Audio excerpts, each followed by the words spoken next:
లక్ష్మి కుమార్తె నా ప్రభా లింకా పుట్టినరోజు సందర్భంగా ఈరోజు ఇక్కడ చిన్న వీళ్ళందరి బట్టి నా తన ఏకీభవిస్తుండగా అప్పుడే తల్లి కుమార్తె ఏకదేవి నామచేత మీరు ఆశ్రయించి జ్ఞానమైన వయసేళ్ళు దేవుడైదు మనుషులైతే చెప్పాలన్నా మీ కృపాసనం దయచేయండి. సమస్త జ్ఞానం ఇచ్చిన దేవుడి సమానం దయచేయండి. దేవ లక్ష్యం బట్టి శివని బట్టి కనుమతిగా మల్లికను బట్టి నా ప్రభా నిన్ను నా తల్లి దేవ మరి చాలు హస్తం నా ప్రభా మీ జ్ఞానాత్మక వింపమని ప్రార్థిస్తున్నా. దేవ నీ సన్నిధికాంతి అక్కడ తోడుగా ఉంచి నిన్ను మీరే మాయపరచుకోమని ఏ స్నామం ప్రార్థిస్తున్నాం తండ్రి. ఆమేన్ ఆమేన్.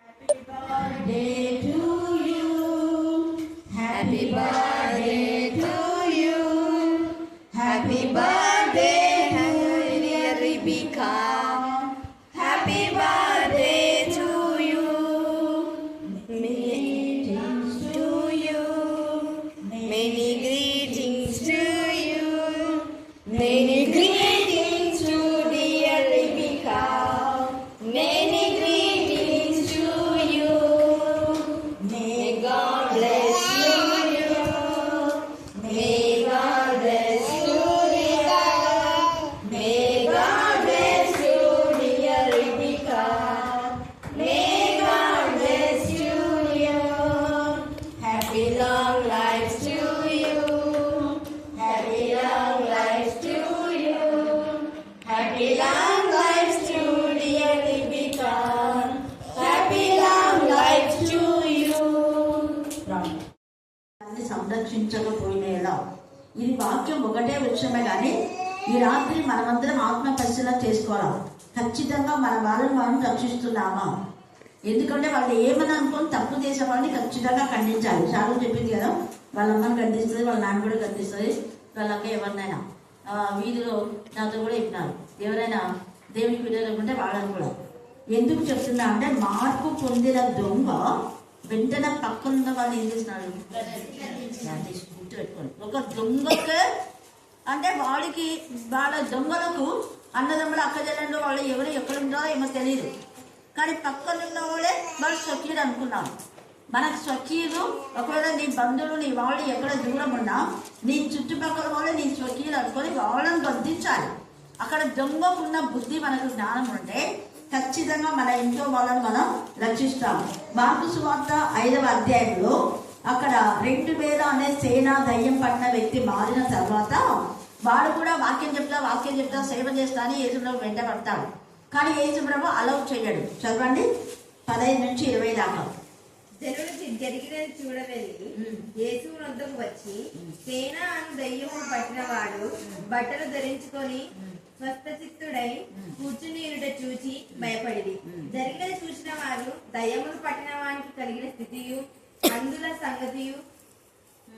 సంగతియు ఊరి వారికి తెలియజేయగా, అంటే 2000 పందులలోకి అవన్నీ దూరినాయి. మీకు అంతా తెలుసు కాబట్టి ఇప్పుడు క్లుప్త వివరణ టైం లేదు.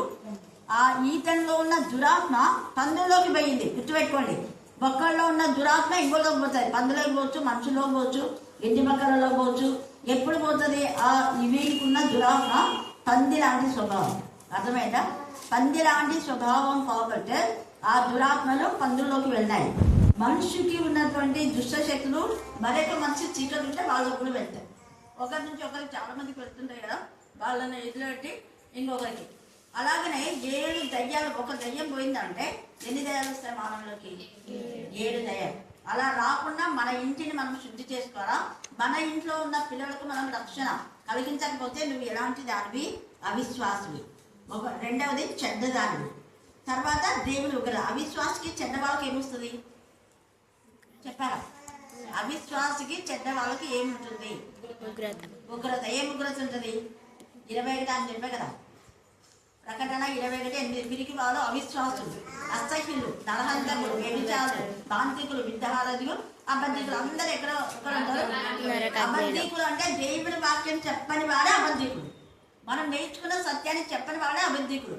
చేసిన మేళ్లను మర్చిపోయే వాళ్ళే అబద్ధికుడు. ఇప్పుడు ఆ బాబా ఓపెన్గా సాక్ష్యం చెప్పింది. ఎంతమంది చెప్పినారు? ఇప్పటికి 3 సార్లు చెప్పింది ఆ బాబా. చూసినారు? ఎన్నిసార్లు అని చెప్పొచ్చు సాక్ష్యం. పేతురు కొన్నేళ్ళ గురించే 2-3 సార్లు చెప్పాడు. పౌలు తన సాక్ష్యం ఎన్నిసార్లు చెప్పాడు, ఎంతమంది దగ్గర చెప్పాడు.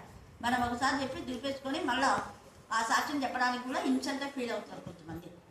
చూడండి ఎంత ఓపెన్గా చెప్పింది. ఆ పాపం దయ్యం పట్టిందని, చస్తుందని ఏమేమన్నారు. కానీ దేవుడు సజీవ సాక్షిగా నిలబెట్టుకున్నాడు. ఇప్పుడు అందుకనే అవిశ్వాస కన్నా చెడ్డవారు అవ్వకుండా మన ఇంట్లో వాళ్ళకు మనం ఖచ్చితంగా చెప్పాలి. ఇక్కడికి 15వ అధ్యాయము 20 వచ్చినప్పుడు యేసయ్య ఆ వ్యక్తితో అదే అంటాడు, అరే నువ్వు నాతో పాటుగా వచ్చి వాక్యం చెప్పడం కాదు, ముందు నీ ఇంటి వారిని చక్కబెట్టుకో. నీ ఇంటికి వెళ్ళి నీ ఇంటి వాళ్ళకి చెప్పు సాక్ష్యం, దేవుడు చేసిన మేడని బట్టి నీ ఇంటి వాళ్ళకి చెప్పి నీ ఇంటి వాళ్ళు అంటే ఎవరు? ఇంటి వాళ్ళంటే ఎవరు చెప్పాలి? అది రోజుమని చెప్పాడు. ఎందుకంటే రోజుమని వాళ్ళ అమ్మకు వాళ్ళ తమ్ములకు అందరూ ఇస్తారు. మరి నువ్వు చెప్తున్నావా? నీ ఇంటి వాళ్ళకంటే ప్రతి ఒక్కరికి చెప్పాలి. నీ అత్తమామకు సంబంధించిన వాళ్ళకు, తర్వాత తల్లికి సంబంధించిన వాళ్ళు, ఒక స్త్రీ అయితే అలాగా దేవుని వాక్యం వాడికి చెప్పి తర్వాత అంతా అక్కడంతా 20 దాకా మీరు తర్వాత చదువుకోండి, చాలా విషయాలు ఉన్నాయి. కాబట్టి మొదట రక్షణ పొందిన వ్యక్తి తన ఇంటి వారిని బాగు చేసుకోవాలి. బాగు చేసుకోకుండా పాడి ప్రాణం చేసి వాక్యం చెప్పి ఎన్ని చెప్పినా ఎంత సున్నా అంటే దేవుని సంధికి చేరం. మన ప్రార్థన, మన పాటలు, మన యొక్క సాక్ష్యం, మన వాక్యము దేవునికి ఇష్టంగా ఉండదు. దేవునికి ఎప్పుడు ఇష్టంగా ఉంటుంది? ఇలాగా ఇంటి వారిని సరి చేసుకోవాలి. ఎందుకు అంటే రాహబు తన ఏమి కోరింది? తను రాహబు నాకు మేడలు కావాలా అని చెప్పిందా? మంచిగా ఇల్లు కట్టుకోవాలా నేను, లేకపోతే బాగా షాపులు కావాలా అనిందా? లేదు. ఏం కోరింది? అది మా ఇంటి వాళ్లకు రక్షణ. చూసారా? మరి నువ్వేం కొడుతున్నావు? దేవుడి రాత్రి అడుగుతున్నావు. ఎవరైనా కానీ విశేషంగా తన ఇంటి వారిని సంరక్షించకపోయిన ఎడల, వాళ్ళకు రక్షణ మార్గం చెప్పకపోతే నువ్వు అవిశ్వాసకమైన చెడ్డవి ఖచ్చితంగా నడుపుకుని పడేది. ఎందుకంటే నీకు తెలుసు కదా, తెలిసి దేవుని యొక్క సత్యం తెలిసి, దేవుని ప్రేమ తెలిసి, మనం తెలియని వాళ్ళకి చెప్పాలి. ఒక దొంగనే పక్కన దొంగను మార్చాలని వాడు ఎంత తిట్టించాడో తిట్టినా పర్లేదు, నువ్వు బాగా ఇది మనకైతే తగ్గింది ఒప్పుకున్నాడు, పశ్చాత్తాపడ్డాడు. పశ్చాత్తాపం అనేది వానికి చాలా మరి ప్రాముఖ్యం. అక్కడ రాహబు కూడా తన వాళ్ళందరినీ కాపాడుతుంది. ఆమె తన వాళ్ళందరినీ రక్షించుకోవాలన్న తపనే ఉంది, కానీ నేను ఇంకా ఆస్తులు సంపాదించాలి, ఇంకా ఏదో చేయాలి అని చెప్పడాను. తర్వాత లుదియా కూడా ఏం కోరుకుంది? అపోస్తుల కార్యం 16వ అధ్యాయంలో తన ఇంటి వారిని. ఎందుకు ఇక్కడ రాసి పెట్టాడు కొత్త నిబంధనలు అంటే యేసే ఉద్దేశం అదే. ఇక్కడ తిమోతికి వీళ్ళందరికీ పౌలు రాశాడు, ముందు మీ ఇంట్లో వాళ్ళని సరి చేసుకోండి, మీ ఇంటి వాళ్ళని సరి చేసుకొని, మీ ఇంటి వారికి బుద్ధి చెప్పండి. మీ ఇంటి వారికి బుద్ధి చెప్పకపోతే ఇంకా ఎవరికి నువ్వు బుద్ధి చెప్తావు? ఇంకా ఏం చేస్తావు? ఎంత బాగా చెప్తున్నాను. అందుకని ఇక్కడ ఎంత చక్కగా అక్కడ లుదియా కూడా అపోస్తుల 16:13-16 దాకా చెప్తే తన ఇంటి వాళ్ళందరూ రక్షణ పొందుకున్నాడు. కొన్నేది ఒక అన్యుడు ఏం చేస్తున్నాడు? ఏం కోరుకున్నాడు? తన ఇంటి వాళ్ళందరూ వాక్యం వినాలి. అందుకు దైవజన్ని పిలిపించుకున్నాడు. చూడండి. అలాగనే తర్వాత మనం చూస్తే నోవో కుటుంబం అంతా రక్షణ పొందింది. ఎందుకు? మా దేవుని మాట విన్నారు కాబట్టి 8 మంది కాపాడమన్నారు. తర్వాత యెహోషువ ఏమన్నాడు? నేను మీరు ఎవరైనా ఎంచుకోండి అన్నమాట. మరి నువ్వు అంటున్నావా? నేను నా ఇంటి వారు దేవుని సన్నిధిలో ఉంటామని దేవుడు అడుగుతాడు. మనకు సిగ్గుతో తల వంచుకునే పని చేయండి. నేను నా ఇంటి వారు దేవుని సన్నిధిలో ఉంటా. లేదంటే రక్షణ పొంది మన ఇంటి వారిని రక్షించకపోతే దేవుని యొక్క ఉగ్రత ఉంటుంది. హాగరుతో అదే అన్నాడు, ఎందుకు కొడుకును వదిలిపెట్టినావు? చేయబెట్టుకో అని ఎంత చక్కగా చెప్పాడు. నిజంగా ఆ పిల్లని చంపాలని వాళ్ళమ్మ ఎంత ప్రయత్నించిందో, ఎంత గొరిగింది, ఎంత సనిగింది, ఎన్నెన్నో మాట్లాడింది. కానీ దేవుని దయతో దేవుడు ఆ పిల్లని ఇచ్చాడు. అది కాకుండా ఏమన్నానంటే, నేను ఆడపిల్ల అయితే నేను తీసుకుంటాను. వెంటనే ఆ పిల్ల దేవ నాకు ఆడపిల్లని ఏం చేసింది. నేనన్నా మీ అమ్మ వచ్చి గొడవ చేయకపోతే నేను ఆ పిల్లలు పెంచుకుంటాను, మీ అమ్మ వస్తే పెంచుకోండి ముందే ఇట్లా. కాబట్టి ఒక్కటి మనం ఏదంటే అడిగినా దేవుడు ఇస్తాడు. తర్వాత ఇక్కడ ఇంకొకటి ఏమంటే మార్కు 6వ అధ్యాయం 5వ వచనం చదవండి. 6:5 మార్కు సువార్త 6:5 త్వరగా. అందువలన కొంతమంది రోగుల మీద చేతి నుంచి స్వస్థపరిస్తే మనలో చేతులు ఎందుకు ఉంచుతారంట? చేతులు ఉంచొచ్చు కానీ తోసేయకూడదు. తర్వాత 13వ వచనం నూనె రాసి అనేకులకు ఏం చేస్తాడు? నూనె రాసి ప్రార్థన చేయమన్నారు కానీ నూనె అమ్ముకోమని చెప్పారు. అవి తప్పకుండా నూనె రాసి ప్రార్థన చేయాలి కానీ అమ్ముకోకూడదు. కర్చీఫ్లు కూడా తెస్తే ఎవరైనా ప్రార్థన చేయాలి కానీ అమ్ముకోకూడదు. ఇక్కడ కర్చీఫ్లు ఉన్నాయి, మీకు అద్భుతాలు జరుగుతాయి, అవన్నీ వాక్యంలో చెప్పలేదు. మనము వాళ్ళు తెస్తే ప్రార్థన చేయొచ్చు. అలా విశ్వాస సహితమైన ప్రార్థన రోగిని స్వస్థపరుస్తారు. వాళ్ళ విశ్వాసము దైవజనుల ద్వారా ప్రాణం చేయించుకుంటే ఈ కర్చీఫ్ రోగుల పైన పెడితే బాగవుతుందని వాళ్ళకి నమ్మకం ఉంటే బాగవుతుంది. అంతేగాని ఇక్కడ కర్చీఫ్ 4 రూపాయలు అయితే దాన్ని 20 రూపాయలకు అమ్మడం వ్యాపారం చేయకూడదు. అది దేవుడికి విరోధం. అలాగే నూనెలు అమ్మకూడదు. వాళ్ళు నూనె తెచ్చుకుంటే ప్రార్థన చేయొచ్చు. నూనె రాసి ప్రార్థన చేయడం ద్వారా మరి స్వస్థత వస్తుంది. కొంతమంది దీన్ని నూనె ఎందుకు రాస్తారు అది ఇది అని కామెంట్ చేస్తుంటారు. అలాంటి తప్పుడు బోధన కాకుండా మనం ఎంతసేపు మనం రక్షణ పొంది అనేకుల రక్షణలో నడిపించాలి. దేవుడు అప్పుడే దీవించిన కాక ఆమేన్ ఆమేన్ ఆమేన్. చదువుకుని ప్రార్థిస్తున్నాను. ఎవరైనా స్వకీయులను విశేషంగా తన ఇంటి వారిని సంరక్షింపకపోయిన ఎడల వాడు విశ్వాసత్యాగం చేసిన వాడై అవిశ్వాస కన్నా చెడ్డవాడై ఉండును. ఇచ్చిన వాక్యం గురించి ప్రార్థన చేస్తున్నాను.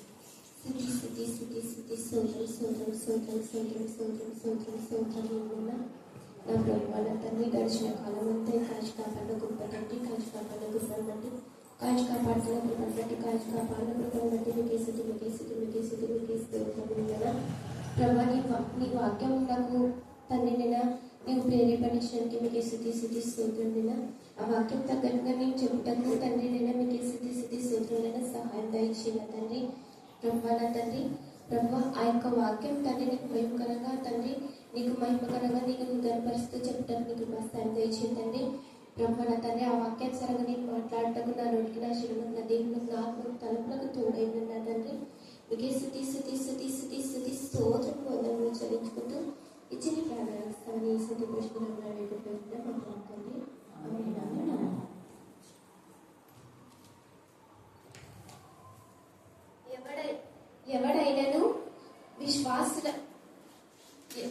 ఎవడైనను స్వకీయులను విశేషంగా తన ఇంటి వారిని అంటే ఎవడైనా స్వకీయులను విశేషంగా తన ఇంటి వారిని సంరక్షింపకపోయిన ఎడల అంటే మనము మన ఇంటి వారిని మనము సంరక్షించుకోవాలన్నమాట.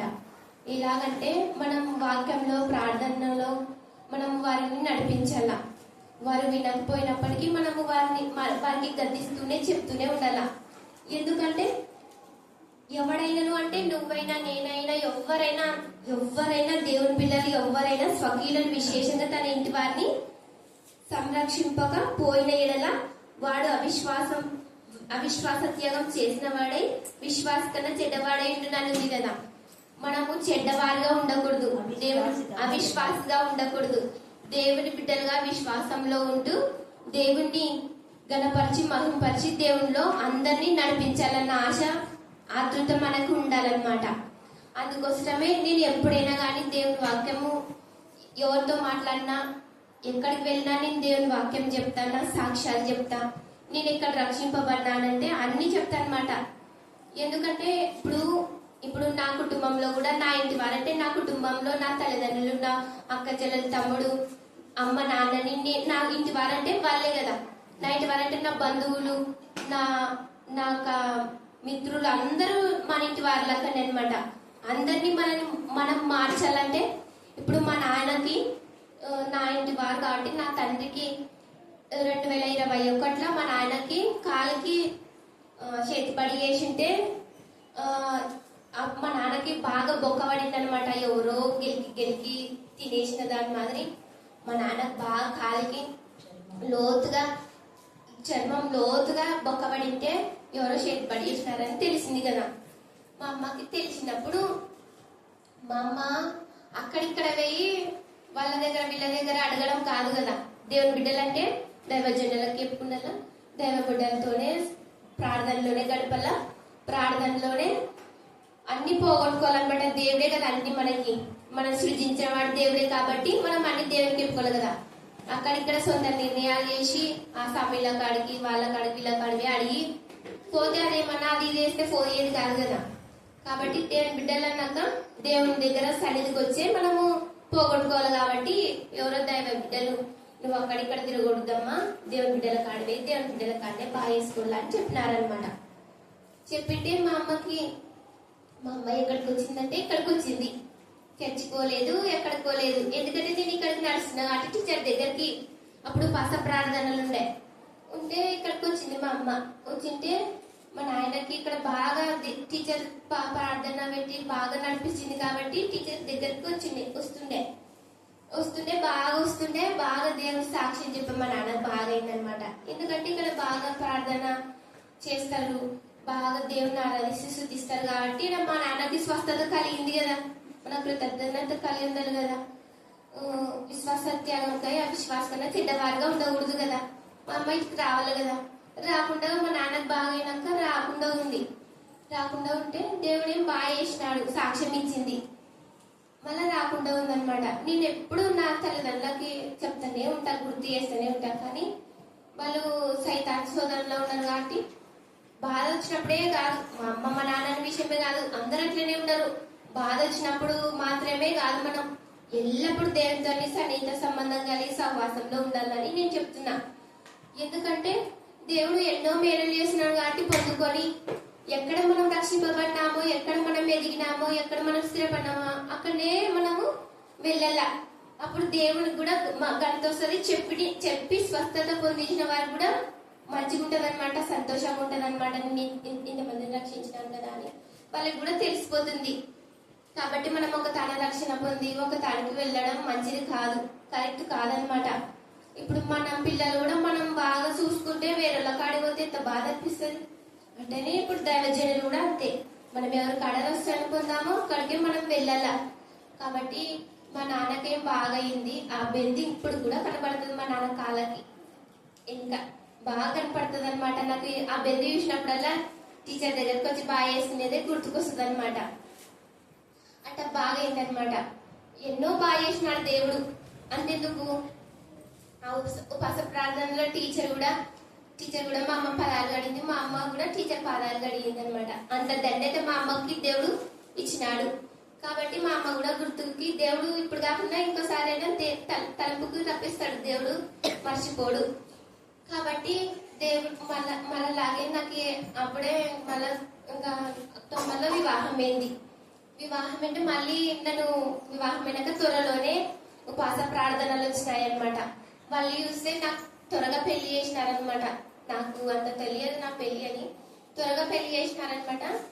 నాకు ఇంకా అప్పుడు పాస ప్రార్థనలు వచ్చినాయి మళ్ళీ మా అత్తలో ఇంట్లో వచ్చినప్పుడు నేను పాసం అంటే చెప్తాను, నా భర్త తాగుతాడు కదా బాగా, అంటే వీళ్ళు కూడా దేవుళ్ళ లేరని నాకు ఏమో అంత బాధ అనిపించింది అనమాట. బాధ అనిపించింటే దేవుని టీచర్ దగ్గర బాగా ఎదిగినాను కదా, నాకు అవి అంటే నచ్చవు, లోకానుసారంగా ఏంటివి నచ్చవు అనమాట. విగ్రహాలకి వెళ్ళేది అంటే తాగడము, అంటే పెద్దగా దేవుళ్ళ లేకుండా ఉండడం అటువంటివి నాకు నచ్చవన్నమాట. నచ్చకపోతే నేను ఉపవాస ప్రార్థనలో ఉన్నానన్నమాట. ఉండింటే ఇంకా మా అత్తలకు నచ్చలేదు. నచ్చకున్నందుకే ఇంకా వాళ్ళు నన్ను దూషించడం, మా భర్తతో కొట్టియడం అటాడి చేస్తున్నారు. కానీ దేవుడు నా పక్షంగా ఉన్నాడు కాబట్టి, దేవుడు నా పక్షంలో ఉన్నాడు కాబట్టి నేను అట్లనే ఉపవాస ప్రార్థనలను గడిపేసిన అనమాట. బాగా గడిపి దేవునితో ఉండను అనమాట. ఎందుకంటే నేను కొంత పెద్ద పనికి పోవడం అట్లా ఉండవు కదా.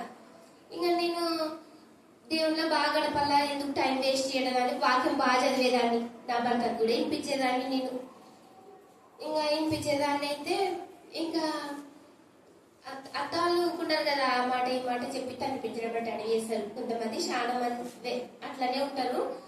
కానీ ఉపవాస ప్రార్థనలు పెళ్ళై 2 నెలలు కూడా అయ్యలేదు, 3 నెలలు కూడా అయ్యలేదు. ఈ పిల్లకి ఏం పిల్లలు అవుతారు, ఉపవాసాలు ఉంటది అది ఇది అని అన్నారు.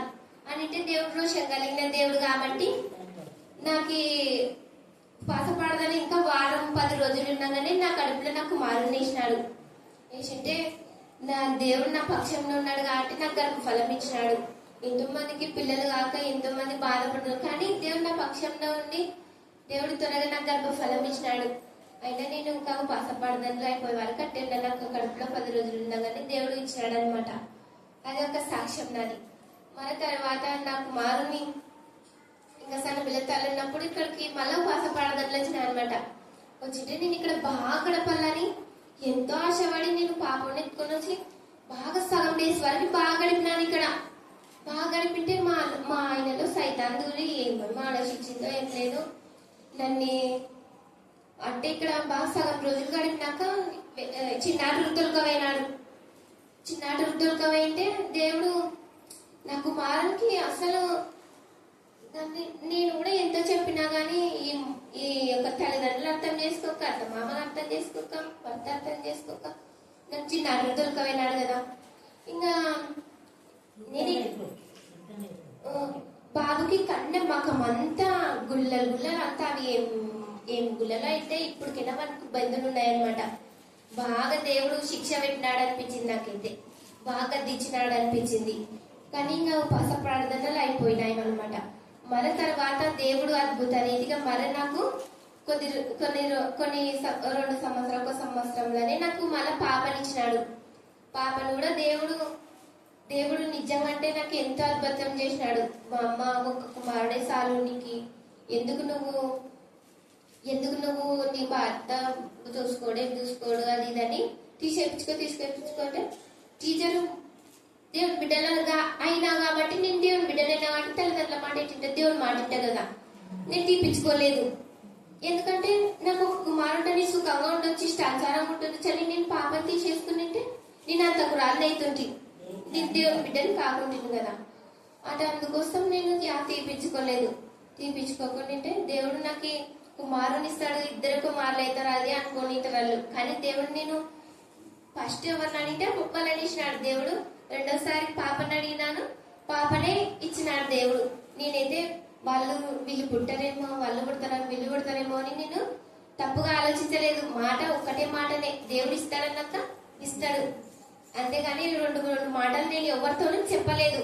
కుమారుని కనక ముందు అదే మాట చెప్పినా, కుమార్తెని కనక ముందు అదే మాట చెప్పినా.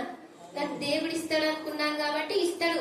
ఆ విశ్వాసంగా నేను ఎప్పుడు అనుకోలేదు. విశ్వాసంగానే దేవుడిని అడిగినా విశ్వాసంగానే దేవుడు నాకు దయచేసినాడు. పాప మళ్ళీ నాకు ఏ ఫెసిలిటీస్ పాపకు నేను వాడలేదు.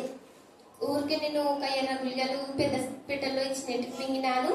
ఇంకా ఇంట్లో ఫుడ్ తీసుకున్నాను, ఇంట్లో పని చేస్తూ మళ్ళా పాప ప్రార్థనలకు బాగా నడిచినాను. కొద్ది రోజులు ఉన్నాగానే దేవుడు నాకు పాపని 4 కేజీలు, కొంతమందికి సిజరింగ్స్ చేస్తారు, ఇబ్బందులు పడతారు కదా. కానీ దేవుడు నాకు అద్భుత రీతిగా మామూలుగా అనిపించి పాపని 4 కేజీల పాపని దేవుడు బయటికి సులువుగా దేవుడు ద్వారం దయచేసినాడు అనమాట. దేవుడు గొప్ప కృప నాకు ఇచ్చినాడు. ఎందుకంటే దేవుడిని నేను ఎంతగానో ప్రార్థించుకొని సన్నిధికి నడిచినాను కదా. అందుకోసం దేవుడు నాకు మంచి మేలు చేసినాడు అనమాట. పాప కూడా ఆరోగ్యంగా బాగుండే అనమాట. నేను కూడా ఆరోగ్యంగా బాగుంటుంది. దేవుడు అన్నిట్లో సాయం చేసినాడు.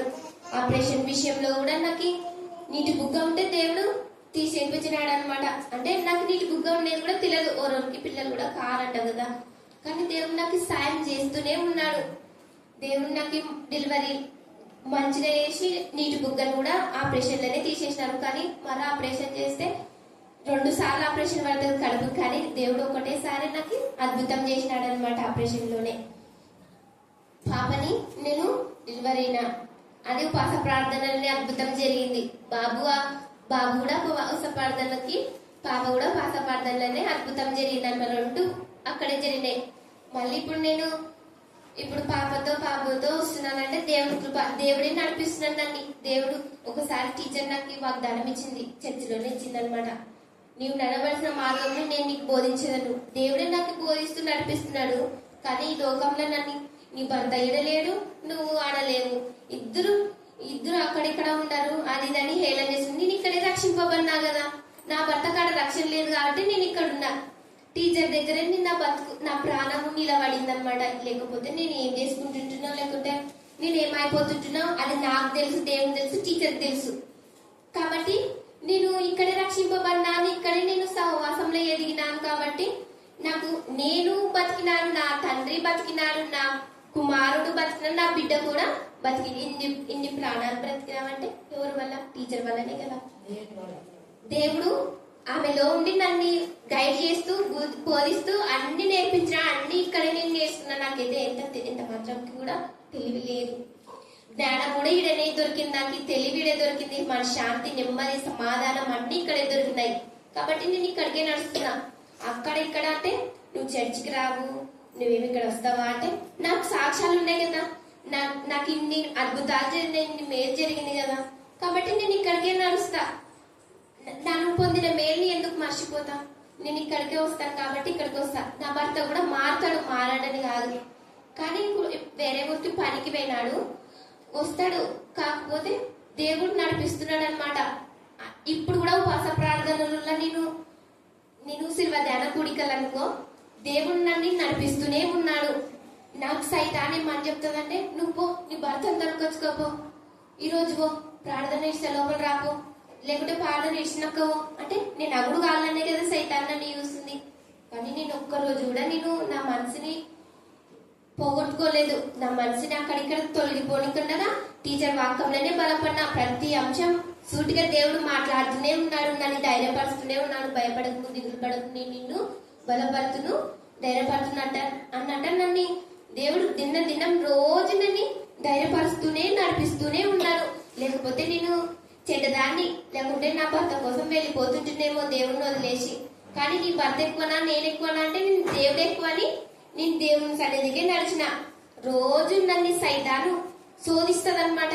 ఇప్పుడు కూడా నన్ను వాక్యం చెప్పకుండా నువ్వు చెప్పలేవులే, నువ్వు భయపడతావులే, నువ్వు నిలబడలేవులే, నువ్వేంట చెప్తావో నీకే తెలియదు అని చెప్తుంది. వాక్యం ఏమని చూపిస్తుందంటే ప్రకటన పిడికి వారిని అవిశ్వాసం ఎండోచనం ఉంది కదా, ఆ వాక్యం నాకు గుర్తుకొస్తుంది. అవు కదా, నేను ఎందుకు పిడికితానైతాను, నేను ఎందుకు అవిశ్వాసురాలనైతాను, నేను ధైర్యంగానే చెప్తాను. ఎన్నిసార్లు చెప్పలేను, ఇప్పుడు ఎందుకు చెప్పలేనని నన్ను నేను వాక్యంతో ధైర్యపరుచుకుంటున్నా అనమాట. దేవుడు నన్ను ఇంతగా నడిపిస్తున్నాడంటే అంత దేవుడే నడిపిస్తున్నాడు, అంత దేవుడే ఆశీర్వదిస్తున్నాడు, నన్ను అంత దేవుడే బలపరుస్తున్నాడు అనమాట. మనుషులది అయితే ఏది లేదు. టీచర్ గారు నన్ను ఎంతగానో అన్ని నేర్పించినారు. వాకం, ప్రార్థనల, పాటల, ఎంకరేజ్మెంట్ ప్రతిదీ ధైర్యపరిచింది టీచర్ కూడా. టీచర్ ఎంత బాగా నన్ను మార్చిందంటే అంత బాగా మార్చింది అనమాట. నేను దేవుని బిడ్డగా ఉన్నానంటే టీచర్ ఉన్నందుకే ఉండాలి, లేకపోతే నేను ఎలాంటి మనుషులు నాకైతే తెలియదు. దేవుడు నాకు ఎన్ని మేలు చేసినాడంటే అన్ని మేలు చేసినాడు. కాబట్టి మన ఇంటి వారిని మనం సంరక్షించుకోవాలా, ఇతరులకు కూడా దేవుని వాక్యం నేర్పాలా. ఇప్పుడు మనము దేవుని వాక్యం చెప్తే మాట్లాడతారా? వేరేళ్ళు మాట్లాడరు.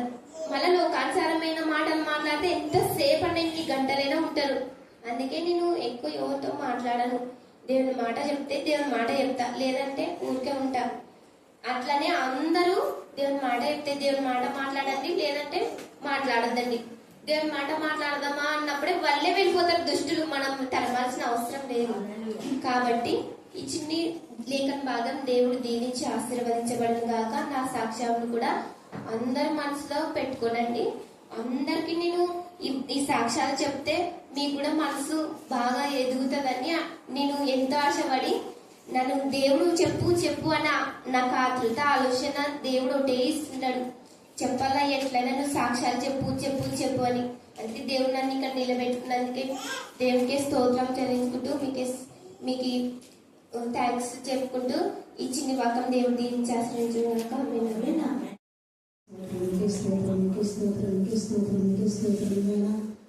ఏప్రిల్ మాసంలో నా తండ్రి నాతో మంగళవారం నుంచి మంగళవారం వరకు నా తండ్రి మీరు ఎక్కడ చాటును మరుగుపరిచిన విధానం బట్టి వందనములు స్తుతులు స్తోత్రాలు చెల్లించుకుంటున్నాం. ప్రభావ వందనములు స్తుతులు స్తోత్రం మీకే స్తోత్రం నాయన. మరి శారం చెప్పిన వాక్యం మా హృదయాలు నాయన మీరు కట్టి ఫలింపు చేయమని ప్రార్థిస్తున్నాం. దేవానికి స్తోత్రం, మీకే స్తోత్రం నాయన. బిడ్డనైనా సాక్షిగా చెప్పి నా సాక్ష్యాలు నాయన మరి ఎంతమంది అయితే వింటున్నారో వారందరూ హృదయాలనైనా నాయన విరిచి నా తండ్రి భద్రపరుచుకోమని ప్రార్థిస్తున్నాం. అనేకులకు నాయన తెలియజేసేందుకు సహాయం చేయమని ప్రార్థిస్తున్నాం. మీకే స్తోత్రం నాయన. ఇక్కడ చేరుకున్న ప్రతి ఒక్క బిడ్డను కూడా దీవించి ఆశీర్వదించి బలపరచమని ప్రార్థిస్తున్నాం. స్మరిస్తారు అక్కడ ఉంటానని సెలవిచ్చిన